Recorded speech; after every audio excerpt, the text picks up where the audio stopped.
ګرانو زده کوونکو سلامونه. هیله لرم ټول روغ او جوړ اوسئ. خپل درسونه هم لوستي وي. خپل درسي چینل ته ښه راغلاست. هیله لرم چې خپل چینل منظم تعقیب کړئ. خپل درسونه ښه زده کړئ. او هیله لرم چې تاسو لایک، کومنټ او سبسکرایب هیر نه کړئ. درسونه هم د نورو همصنفانو ملګرو سره شریک کړئ. سبسکرایب هیر نه کړئ تر څو ټول ویډیوګان په منظمه توګه ولیدای شئ. بسم الله الرحمن الرحیم. د نن ورځې نوی درس. اوس به نوی درس تاسو ته معرفي کړم. د نن ورځې نوی درس مضمون د اووم صنف ریاضي، موضوع د حسابي افادو د قیمتونو پیدا کول دي. کومې پاڼې د کتاب دي؟ د 89 نه تر 90 پورې. تاسو ښوونکې ده سپوږمۍ وردګ. مخکې د دې نه چې خپل درس پیل کړو، لومړی باید حسابي افاده تاسو ته وښیم. حسابي افاده څه شي ته وایي؟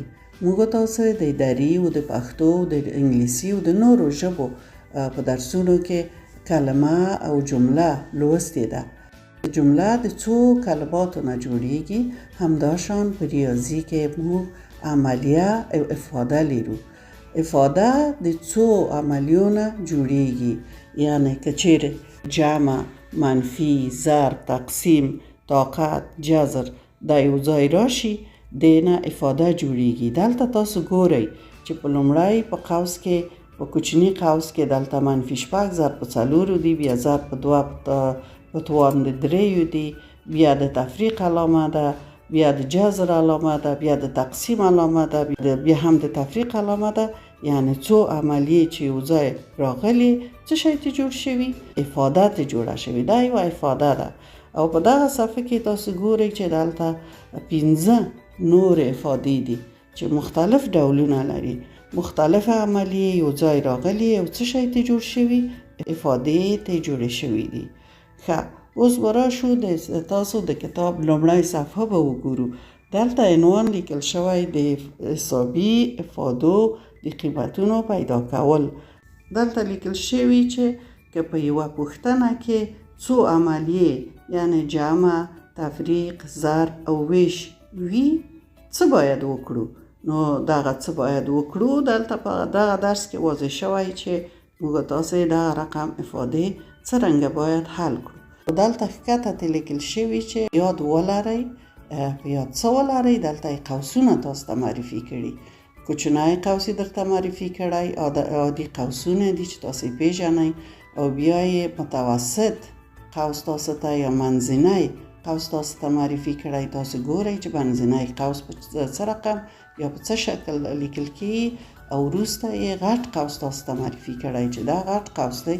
او باید موږ پوه شو چې لومړی کوچنی قوس کله چې موږ رفع کوو یا د منځه یې وړو، د منځه ځي، وروسته منځنی قوس د منځه ځي، او وروسته په یوه ځل یا په یوه وار موږ نشو کړی چې قوسونه د منځه یوسو. ښه، اوس به دلته زه تاسو ته مراحل تشریح کړم چې موږ په یوه افاده کې څه کارونه کوو او کوم کارونه منظم باید ترسره شي تر څو یوه حسابي افاده حل شي. نو دغه مراحل باید تاسو ته تشریح کړم. مراحل داسې دي چې لومړی کله چې په یوه افاده کې عملیې راغلي وي د طاقت او د جذر، لومړی طاقت او جذر حل کیږي، او پس دغه په دوامه مرحله کې څه کیږي؟ په دوامه مرحله کې قوسونه رفع کیږي. که کوچنی قوس وي که غټ قوس وي هغه رفع کیږي. په دریمه مرحله کې د ضرب او د تقسیم عملیه تاسو ترسره کوئ. په څلورمه مرحله کې بیا د جمع د چپ لاس نه راست لاس خواته یا د کیڼې خوا نه ښۍ خواته تاسو څه کړئ؟ د جمع او د تفریق عملیې منظمې ترسره کوئ. اوس په عملاً په دغه مثال کې دغه مراحل تطبیق کړو. په دغه مثال کې تاسو ګورئ چې دلته -6 ضرب په 4 دی په کوچني قوس کې، بیا ضرب په 2 په طاقت یا په توان د 3 دی، بیا -15 دی، بیا جمع جذر د 49 دی، بیا تقسیم په 9 او بیا هم -10. یعنی منفی لست تفریق شوي. لومړی مرحله ما تاسو ته مخکې وویل چې طاقت او جذر مو حل کوو. یعنی منفی 6 ضرب 4 په خپله لیکو، ضرب 2 په طاقت 3 څو کېږي، 2 چې 3 ځلې تاسو ضرب کړئ په خپل نفس کې 8 کېږي. دغه ضربي و 8 کېږي، طاقت یې رفع کیو 8 لیکو. منفی 15 په خپله او مثبت د 49 جذر څو دی، کومه د 2 ځلې ضرب شي چې 49 چې 9 تاسو پوهیږئ مثبت 9 هم لیکلي او بیا تقسیم په 9 منفی 10 په خپله لیکو. اوس د کوم مرحله نوبت دی؟ اوس څنګه چې مخکې ما تاسو ته وویل مو قوسونه رفع کیو. دلته به قوس رفع کړو، د کوچنی قوس د قوس مابین کې منفی 6 ضرب 4 دی، دا به ضرب کړو.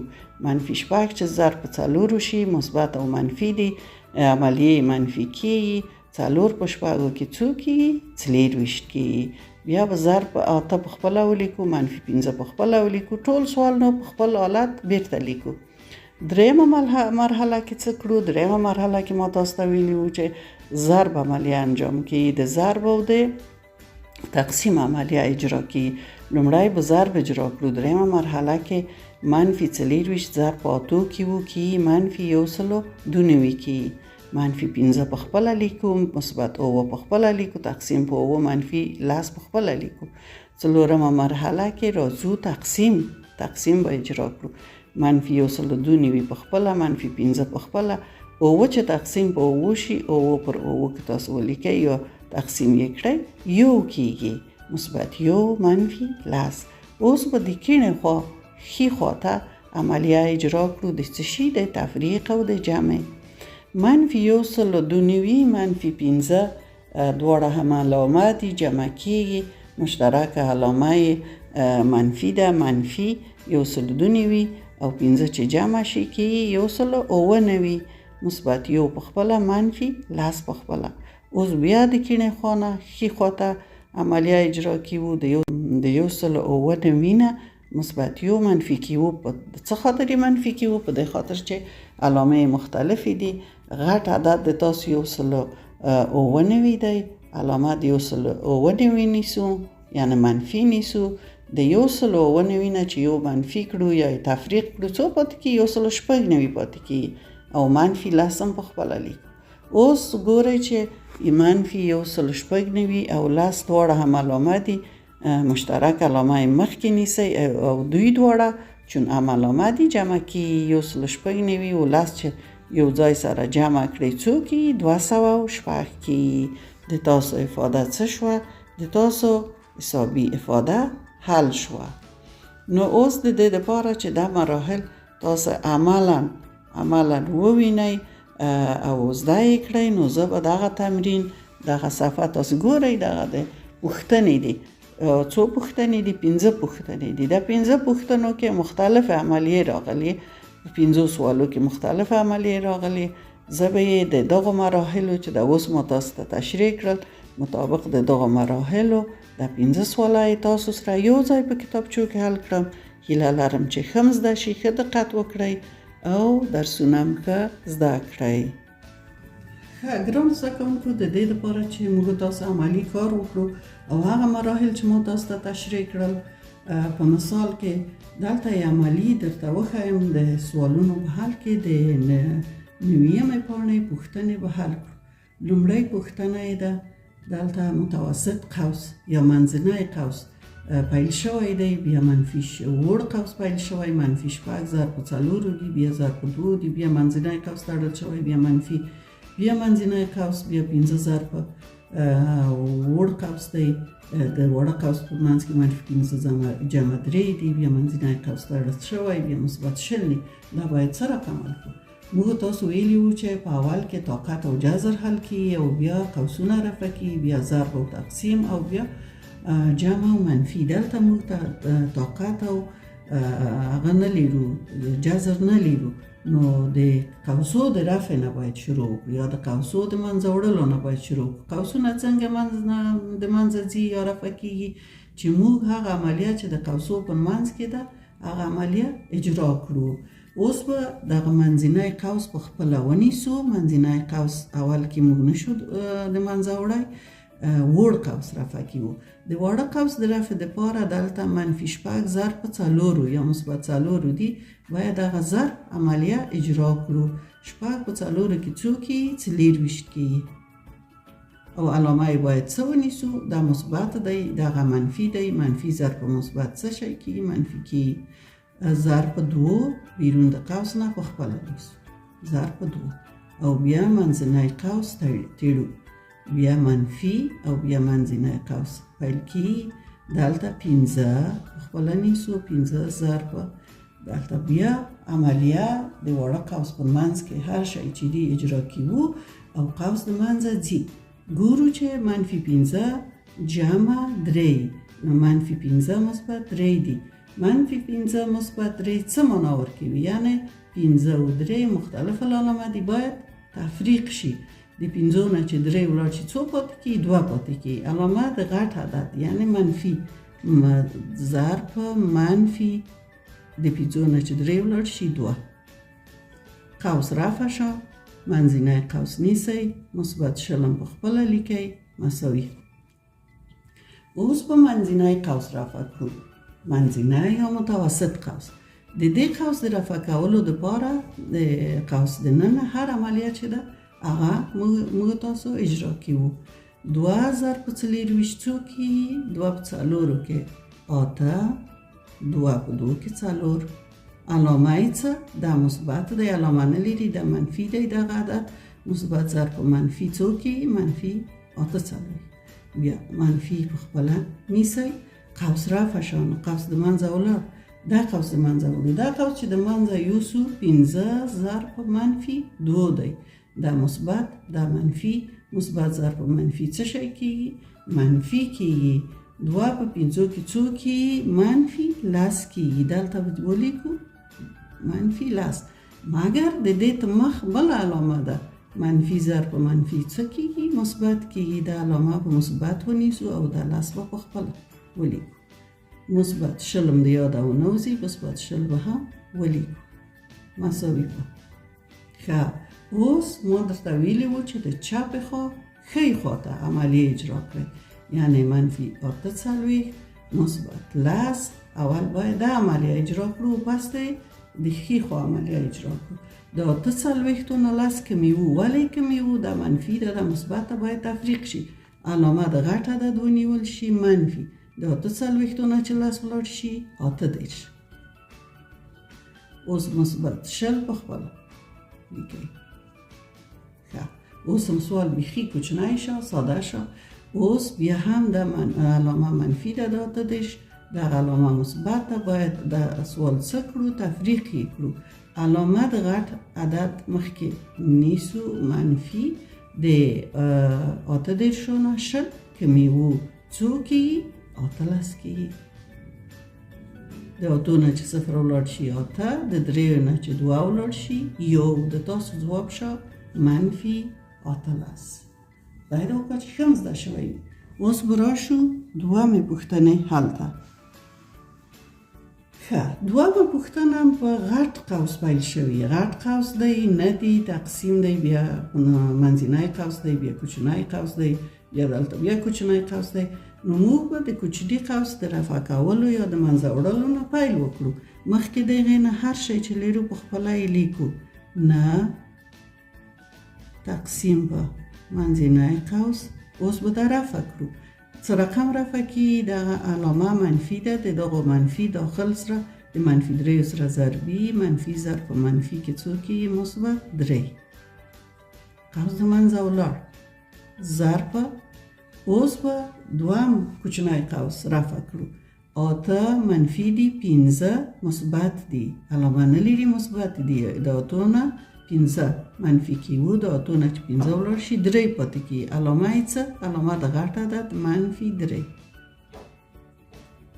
منځنی کوچنی قوس د منځه ولاړو، منځنی قوس لیکئ، بیا غټ قوس لیکئ، بیا هم مثبت پلس لیکئ. ښه، اوس په منځنی قوس د منځه یوسو، بیا هم غټ قوس په خپله لیکئ. نه تقسیم په. ښه اوس د قوس دننه موږ دلته مثبت 3 لیرو، دلته منفي 3 لیرو. علامه هم وسطي علامه هم څه شی ده؟ ضرب ده. مثبت ضرب په منفي څه کېږي؟ منفي 3 په 3 کې چې ضرب شي 9. قوس منځنی د منځه ولاړ او غټ قوس پاتې شو مثبت 10 مساوي په. نه چې په 9 تقسیم کړئ دا مثبت دی علامه نه لري، دغه منفي دی علامه منفي ده. ما درته ویلي وو چې مثبت پر منفي چې تقسیم شي علامه یې څه کېږي؟ منفي کېږي. منفي یا داسې هم لیکلی شي چې داسې په دې شکل یې ولیکئ د اختصار په شکل. نه مثبت نه پر منفي 9 او مثبت 10 په خپله دا رقم هم تاسو لیکلی شئ. مثبت دلته مثبت دی علامه چې ونه لري مثبت دی. مثبت پر منفي څو کېږي؟ منفي کېږي. یو په 9 کې نه، یو پر یو تقسیم په یو مثبت 10. ښه اوس نو سوالم کاملا ساده شو. دلته علامه منفي ده، دلته مثبت ده، باید تفریق شي، علامه د غټ عدد ونیول شي. مثبت د لسو نه چې یو لاړ شي څو پاتې کېږي؟ 9. تاسو جواب شه مثبت 9. اوس به راشو د دریم سوال حل ته. دریم سوال هم د همدا شانې ساده سوال دی لکه دوه نور چې حل شول. اول به کوچنی قوس د منځه یوسو، بیا به منځنی قوس د منځه یوسو او عملیې به اجرا کړو. 10 په خپله لیکو، 10 ضرب په 24 تقسیم په منځنی قوس لیکئ. د دې دپاره چې کوچنی قوس د منځه ولاړ شي د علامې ضربوئ. منفي ضرب په منفي کې څه کېږي؟ مثبت کېږي. په خپله 4 ضرب دلته چې قوس د منځه ویسئ د مثبت 15 دی، د منفي 9 دی، یعنی منفي کېږي. د 9 نه چې 15 ولاړ شي 2 پاتې کېږي. علامه د غټ عدد منفي 2. قوس د منځه ولاړ منځنی قوس ولیکئ. منفي 7 مساوي په. بیا هم منځنی قوس د منځه وړو. 10 ضرب په 24 تقسیم په. ښه اوس مثبت 4 ضرب په منفي 2 دی. 4 چې د 2 سره ضرب شي اول یې علامې ضربي. مثبت ضرب په منفي 2 په 4 کې څو کېږي؟ 8. منفي 7 هم په خپله لیکئ. ښه اوس په سوالونو کې کله چې موږ ضرب او تقسیم ولیدو اول ضرب بیا تقسیم او بیا جمع یو ځای ته سره کېږي د کیڼې د چپې خوا ښۍ خواته. نو لومړی به ضرب اجرا کړو. ضرب چې تاسو عملیه یې اجرا کړئ 24 چې ضرب په لسو شي یو صفر ورته اضافه کوئ 240 تقسیم په 8 منفي 7. که اوس د څه نوبت شو؟ اوس د تقسیم نوبت شو. 240 تقسیم په 8 داسې هم لیکلی شي آسانه. 240 تقسیم په 8 او منفي 7.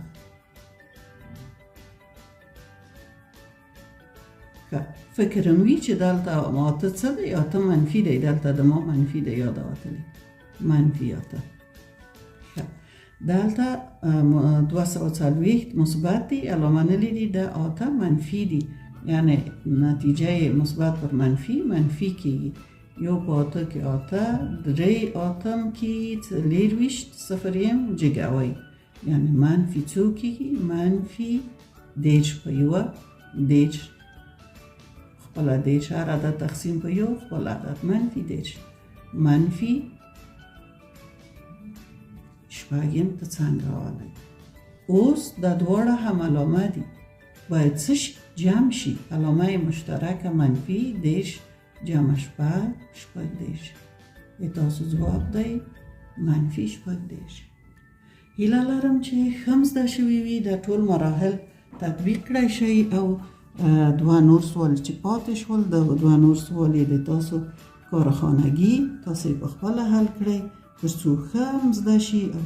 درسونه د خپلو ملګرو همصنفانو سره شریک کړئ، چینل هم سبسکرایب کړئ چې ویډیوګان درته منظم راشي.